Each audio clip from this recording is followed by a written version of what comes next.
Hampir 50 orang sudah dinyatakan hilang. Daerah di sekitar Taman Biselski dikenal sebagai tempat yang sangat misterius. Orang-orang akan menghilang di sana begitu saja. Dan semenjak saat itu, mereka yang hilang tidak akan pernah kembali terlihat lagi. Sosok yang bertanggung jawab atas tragedi ini sering dibicarakan di mana-mana. Mereka menjulukinya binatang tak berwajah. Sebelum akhirnya julukannya berubah menjadi Chessboard Killer atau pembunuh papan cat. Publik membayangkan sosoknya sebagai monster, bahkan binatang berwujud manusia. Dia adalah sosok yang bersembunyi di setiap sudut, hidup dalam bayang-bayang, dan memangsa orang-orang yang lemah.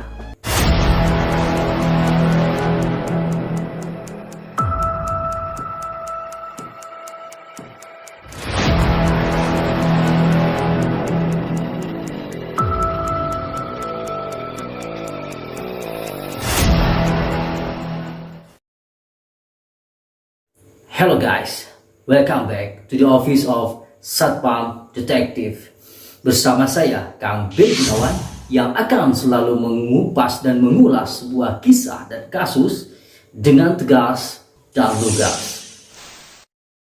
Kisah pembunuh berantai sering kali menghebohkan media dan jagat raya, membuat masyarakat merasa nyeri dan juga ketakutan. Hal yang cukup aneh ini juga terjadi di negara yang sekarang sedang terjadi konflik perang, ya, negara Rusia, di mana seorang pembunuh berantai sadis bernama Alexander Pichushkin dijuluki sebagai pembunuh papan catur. Alexander Pichushkin, entah bagaimana cara mengejanya, apa Pikachu, Pichushkin, atau Pikaskin, tapi kita panggil saja Pikaskin agar nanti enak didengar di telinga. Puluhan orang telah menjadi korbannya, dan bagaimana kisahnya dan apa hubungan kasus ini dengan sebuah papan catur sehingga dia mendapat julukan tersebut. Langsung saja kita cek ke kasusnya.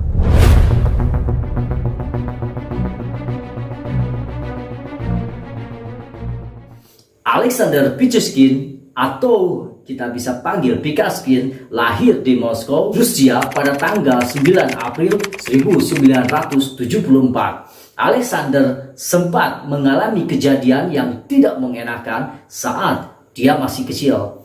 Ketika Alexander Pikaskin masih kecil, dia jatuh dari ayunan. Saat dia sedang duduk, ayunan itu berayun ke belakang dan mengenai dahinya dengan sangat keras. Peristiwa itu menyebabkan kerusakan permanen pada korteks frontalnya yang masih berkembang, yaitu area otak yang mengontrol pemecahan masalah, regulasi impuls, dan ciri-ciri kepribadian. Kemudian ketika Alexander Pikaskin dinyatakan bersalah atas pembunuhan kepada hampir 50 orang, para neurologis akan mengaitkan cedera ini sebagai alasan dibalik kemarahannya. Dan mungkin itu juga alasan dia tidak bisa menahan diri untuk begitu ingin membunuh.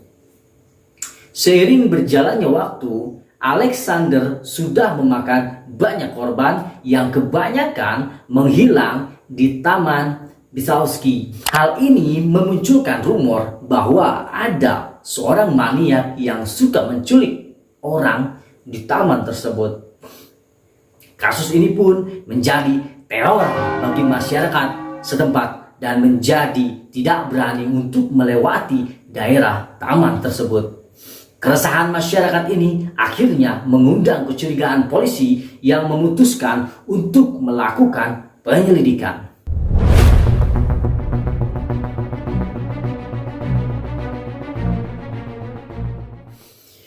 Alexander Pikaskin membunuh korban pertamanya pada tahun 1992, tetapi hanya membunuh secara sporadis. Korban pertamanya adalah seorang pria yang ia dorong keluar jendela dari kamarnya hingga tewas. Alexander mengaku bahwa dirinya sangat bahagia usai melakukan pembunuhan pertamanya. Bahkan dia mengaku rasanya seperti mendapatkan cinta pertama.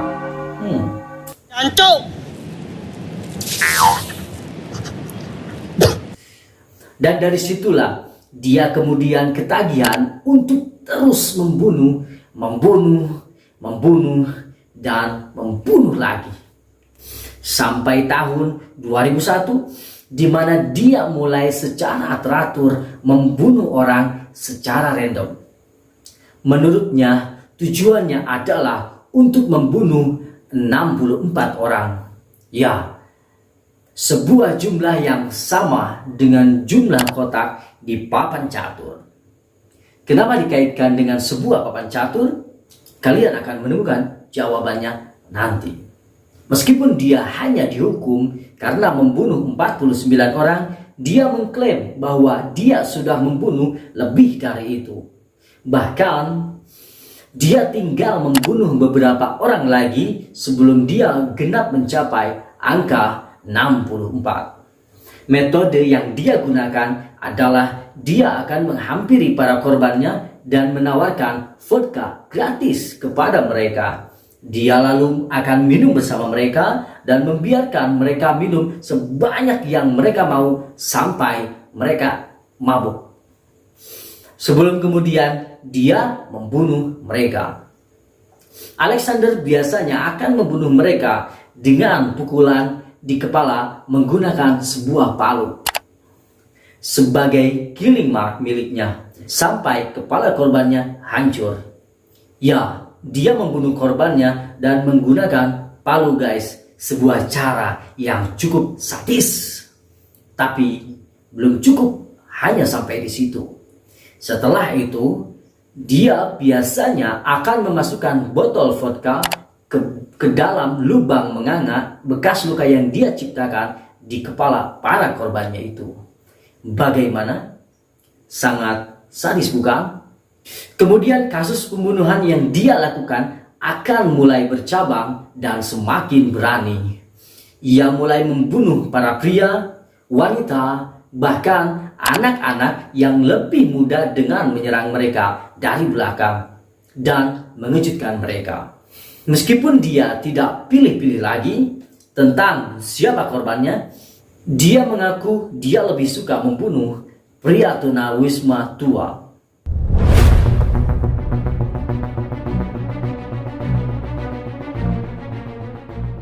Pada akhir 1090-an, daerah di sekitar Taman Bitsowski dikenal sebagai tempat yang sangat misterius, tempat menghilangnya orang-orang. Mereka akan menghilang ke dalam hutan begitu saja, tanpa jejak, tanpa bukti, dan tanpa saksi. Melebur bagaikan ditelan bumi. Dan semenjak saat itu, mereka tidak akan pernah terlihat lagi. Pada musim semi tahun 2006, hampir sebanyak 50 orang sudah dilaporkan hilang di sana. Sosok yang bertanggung jawab atas tragedi ini sering dibicarakan di mana-mana. Orang-orang menjulukinya sebagai binatang tak berwajah yang menangkap orang di malam hari. Deskripsinya yang hanya sedikit diketahui oleh polisi terpampang di setiap outlet berita kala itu. Namun, meskipun begitu, publik membayangkan sosoknya sebagai monster, binatang berwujud manusia, bahkan berpotensi lebih dari satu. Dia adalah sosok yang bersembunyi di setiap sudut, hidup dalam bayang-bayang gelap, dan memangsa orang-orang yang lemah. Tapi kenyataannya, Alexander Pikaskin, si pelaku, menghabiskan hari-harinya dengan melakukan pekerjaan normal di sebuah toko kelontong. Meski dia melakukan kejahatan yang sangat gelap dan kelam, namun ternyata dia bersembunyi di tempat yang terang, mengelabui banyak orang, mengelabui pihak berwenang. Cerdas yang sangat membagongkan. Rekan kerjanya selalu menyebutkannya sebagai seorang pendiam. Mungkin dia memang dianggap sedikit aneh, tapi jelas dia tidak terlihat sebagai orang yang berbahaya. Tentu saja, pemikiran itu tidak akan bertahan selamanya, sampai pada akhirnya dia menjumpai kesalahan dan kesialannya. Pada suatu hari, dia mencoba memikat salah satu rekan kerjanya. Disinilah akan terkuak sebuah misteri yang telah menyelimuti daerah Taman Bitsovsky yang menjadi teror bagi masyarakat sekitar.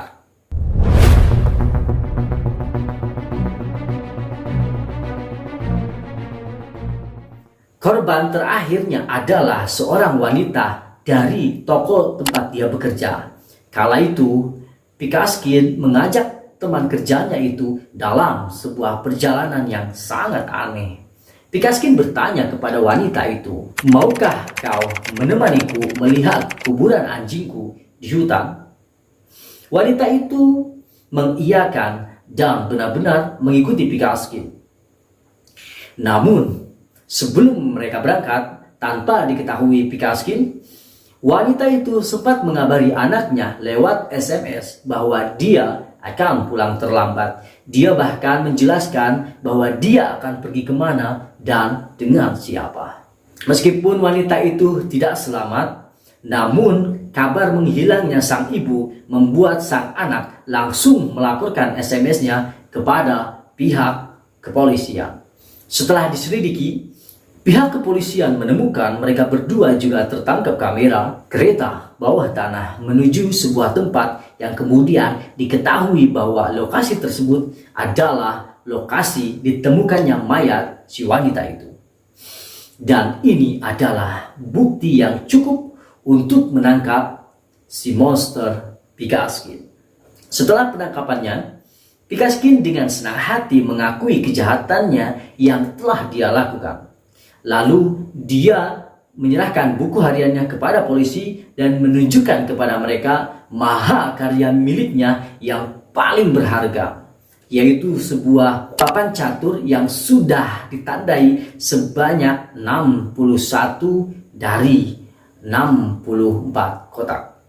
Ya, disinilah dia kemudian dijuluki sebagai chessboard killer atau pembunuh papan catur. Saat ia mengungkapkan semuanya kepada polisi, jumlah korbannya berubah berulang kali.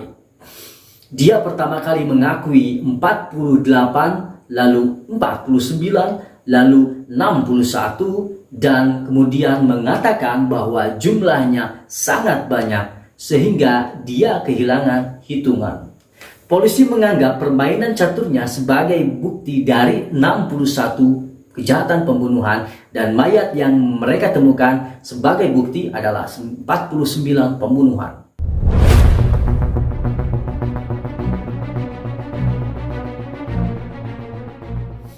Pada bulan Oktober tahun 2007, setelah persidangan, Alexander Pikaskin dihukum karena 49 pembunuhan dan 3 percobaan pembunuhan.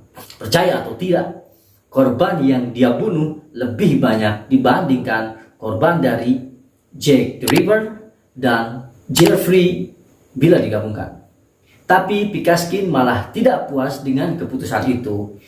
Bukan karena jumlah korban yang terlalu banyak, tapi malah karena jumlah korban yang terlalu sedikit atas apa yang telah dia lakukan selama ini.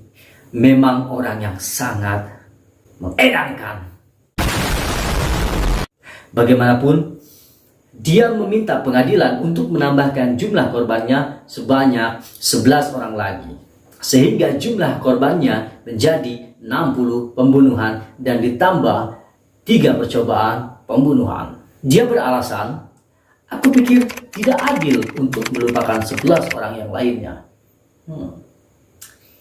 Pada akhirnya ke-11 atau lebih korban yang lainnya masih menjadi misteri sampai sekarang.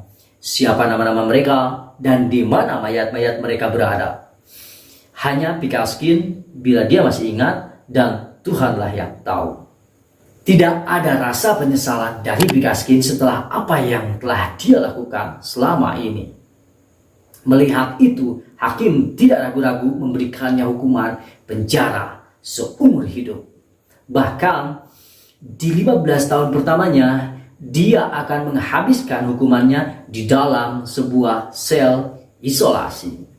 Meskipun begitu, banyak orang yang tidak puas dengan hukuman yang dijatuhkan kepadanya dan meminta agar Alexander dijatuhi hukuman mati. Begitulah sepak terjang si pembunuh papan catur, yang dimana kita tahu bahwa catur adalah permainan yang pastinya tidak asing lagi bagi siapapun. Pasalnya dalam permainan ini, kecermatan seseorang dalam menyusun strategi bermanuver untuk mengalahkan lawannya benar-benar diuji. Tidak mengherankan jika kemudian permainan ini tidak pernah sepi peminat, kendati terkesan sulit untuk dimainkan. Namun, selain identik dengan permainan yang mengasah otak, ternyata ada hal lain terkait catur yang memiliki nuansa yang sangat kelam. Ya, Alexander Pikaskin, seorang pembunuh berantai yang terobsesi dan menyandang julukan si pembunuh papan catur. Bagaimana menurut kalian tentang kasus ini? Semoga hal seperti ini tidak terjadi lagi di muka bumi ini, apalagi harus sampai menelan korban hingga puluhan jiwa. Sebagai manusia, kita sudah sepatutnya untuk mengedepankan sifat kasih sayang terhadap sesama, tidak peduli ras, suku, agamanya. Karena pada dasarnya semua manusia adalah ciptaan Tuhan. Mungkin cukup sekian untuk video kali ini. Saya Beri Gunawan undur diri dan tetap waspada.